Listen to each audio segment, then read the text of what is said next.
The second definition of cosine comes from using the unit circle.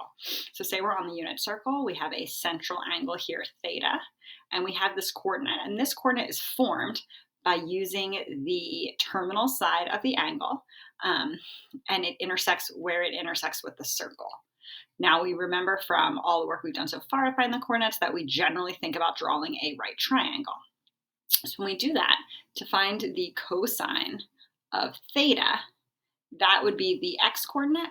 And because we are on the unit circle, this is the unit circle definition, the hypotenuse of the triangle is the radius of the circle is just 1. We can take that a step further and say that the cosine of theta is the x-coordinate. So that's our new definition here.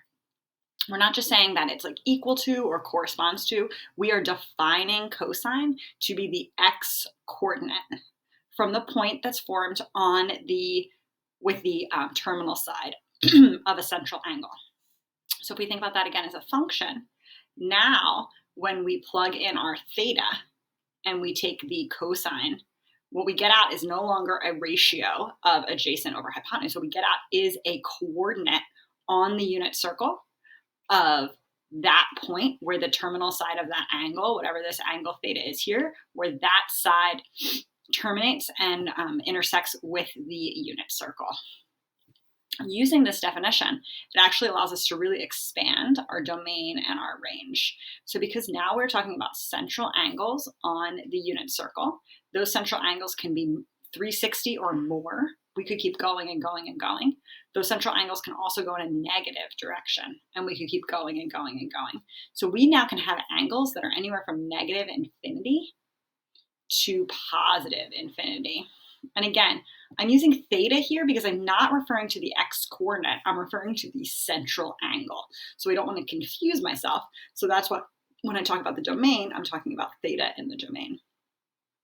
As for the range, now I'm talking about the x-coordinate on the unit circle, and this is a coordinate on the circle. So if we look, the smallest x value on the circle is -1, and the largest x value on the circle is +1.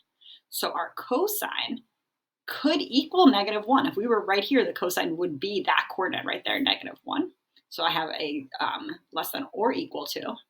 And then our greatest value it could be is +1. Again, it could also equal +1. So I have a less than or equal to sign. So again, this is the domain and range of my new definition of cosine. As you can see, we really expanded our availability of angles to use. To go, instead of being stuck with an acute angle, we can now find the cosine of any angle you could possibly think of.